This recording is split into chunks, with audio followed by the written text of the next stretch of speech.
And our men's 5,000 underway. About 22 runners in this one.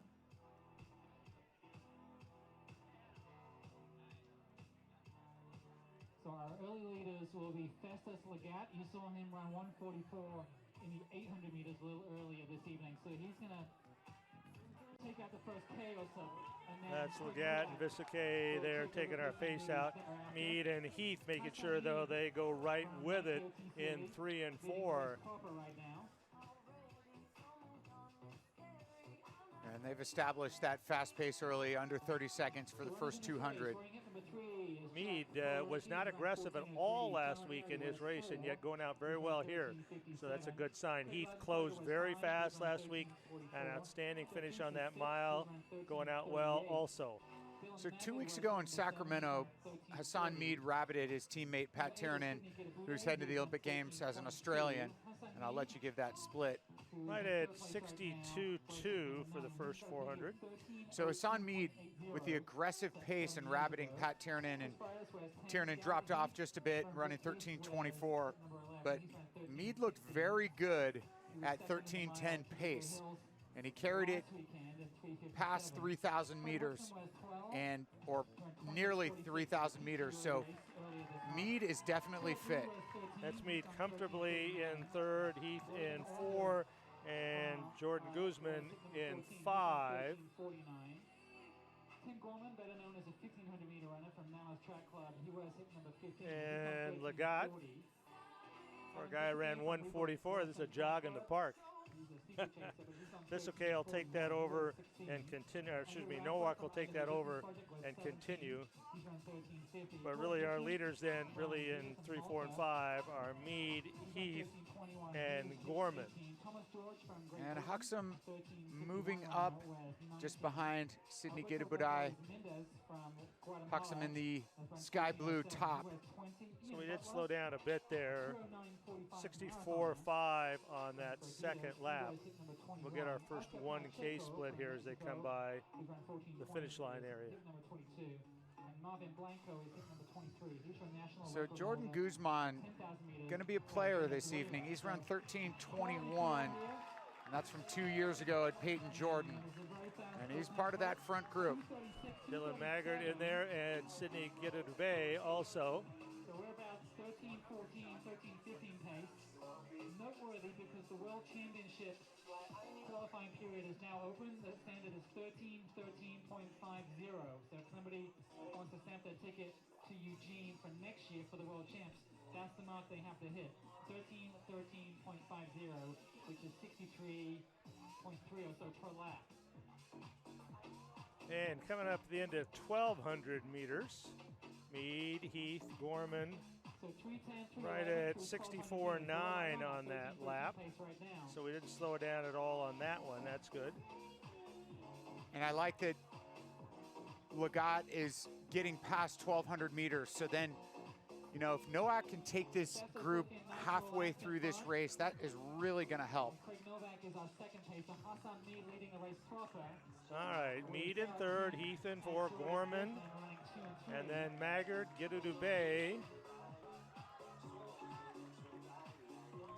So Guzman represents Malta. All right, so we'll get you our first meaningful split, 1,600 meters. Again, pace is fair. You can tell we're spread out there. No real grouping. But everybody tailing on the back doesn't want to lose that pack. And we're starting to pick it up a little bit here. We'll come up with a 1,600 meter split. And Mead in 3rd there, 64.7 on that. So that is 4:16.44 for the first 1,600 meters. 4:16. Completing the top 5. You know, with guys like Maggard, Guzman, Gidabudai, Visakay on the move now, breaking 13:20 would be big for those guys. And if they can keep this connection, I really think that it's important that small surges are inserted into the pace here to stick with it. I think it's worth it in mile 2 because they've got the train now of 10 15 plus guys. Yeah. So it would be worth it to move up. You can see here our top 6, where they're, I would say all but Hassan Mead are on PR pace.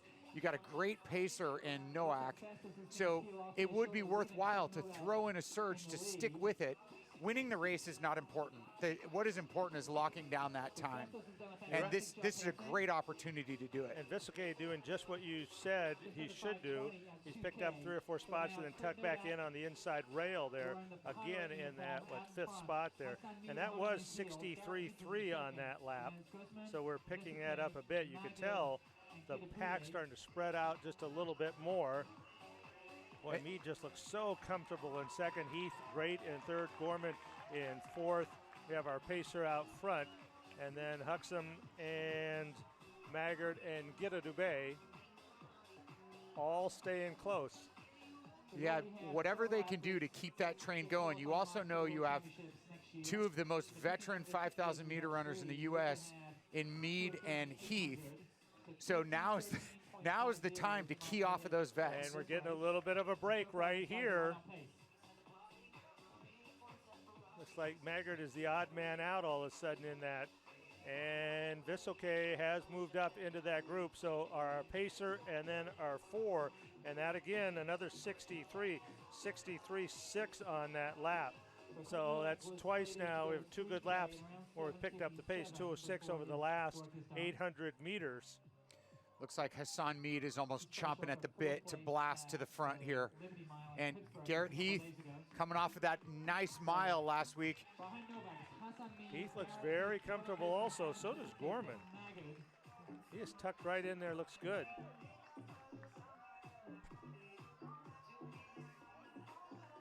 If we keep these 63s up, pick about 4 or 5 seconds up on this mile, then we're really looking at low 13s. That'd be great.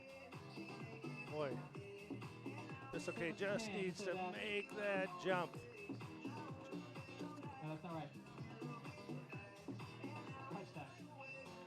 You can see that group. Now Huxham hit 12 there. He's gonna have to try to make that bridge to, and he's just back. It would be that second group with Maggard and Visokay are in the tough spot. Just a little bit slower, just a tick slower, 64.4 on that lap. But you can see they have broken away now. So Noack probably looking to get through 3,000 meters. And we've got some kind of mini groups, and it's just a matter of hanging on now with 3,000 meters completed, just under 8 minutes. Guzman stepped right there in third. So now, leading the race proper with 2K to go, Hassan Mead, Garrett Heath, Jordan Guzman. So a good group, Mead and Heath and Guzman. And Heath now for the first time moving into the lead spot, taking over the work over Mead. I was talking to Brooks Beast coach Danny Mackey before the meet today, and I said, Garrett Heath, that guy's the backbone of your team, and he did not argue with me. Talk about the workhorse, talk about the consummate professional. Well, we just lost Mead there in that backstretch right there. So now we're with Heath and Guzman. We're about 8:34, I think, through 3,200. Yeah, I have 8:33.6 there. That was a 65.8 on that lap. So Heath and Guzman. And now they've got that big lead with Maggard in third. You know, Garrett Heath had a really nice Olympic trials. He's obviously got the speeder in that fine mile last week. He was finishing strong. We're starting to see a battle forming here for third, where Maggard is in third, but he's got 4 lined up right behind him. Got Visokay there right behind him.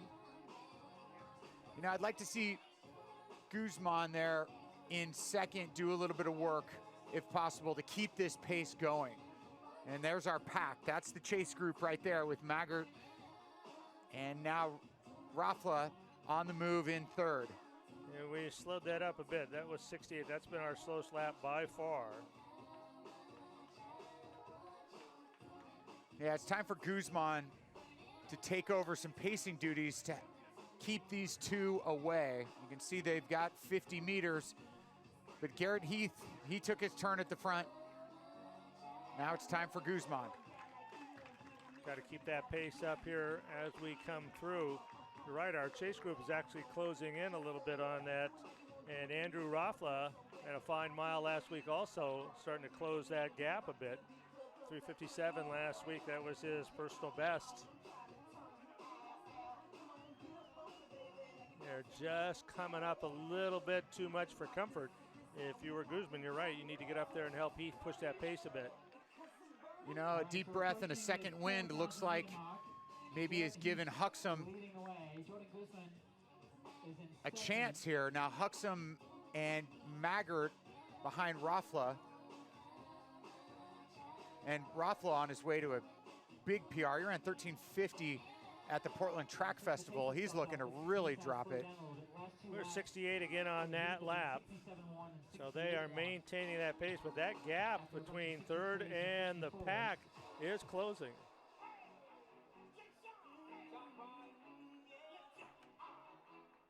All right, so a little over 2 laps remaining now. And when we come up here, we'll have 800 to go. It's hard to believe that group could catch them, but they are closing down on them now. So we're 11:23 with 800 to go. Heath in the green, Guzman in the gray in second, Raffla in the blue in third. I gotta say that Guzman has got to go to the front. Like, what are we waiting for here? Like, you're here to run fast, and you know he could win this thing easy, but like, go now, take your turn at the front. Like, well, he's listening to you. Here he goes. So now Jordan Guzman into the lead here with 600 to go. Raffla left the chase group. 68 though, only on that lap here.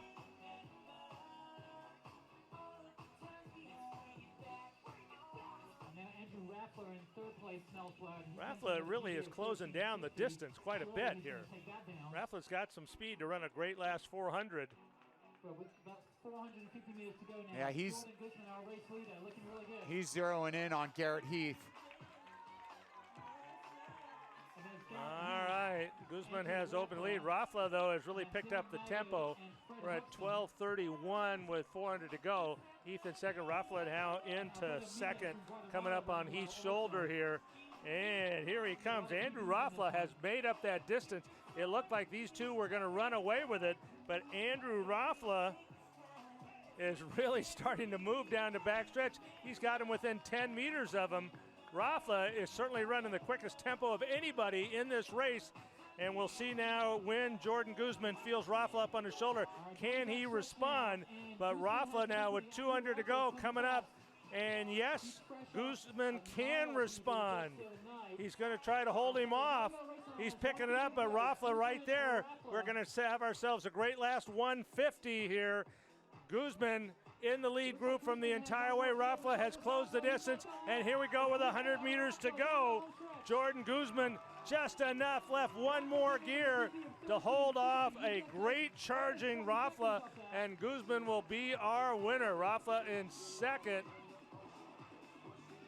Winning time 13:34.05. Raffla 13:34.21. Orndorff with a nice finish 13:37.87. Huge lifetime best for Raffla. He came in as a 13:50 man. Oh my goodness. I don't think he knows how good he is. The last couple weeks for him have got to be a great eye-opener for him of what he can do beginning next year. Heath 13:41.95, Maggart 13:43.37, Huxham 13:44.17, Guido Dubé 13:47.12. Fred Huxham just knocks a bit off of his lifetime best. He ran 13:44 5 years ago at the University of Washington. His comeback is on.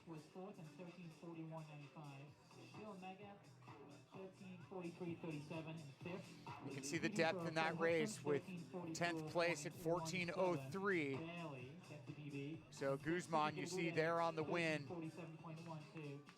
Guzman owes an assist there to Heath on that for maintaining that pace there all the way along to make sure Raffla had to really work to catch him.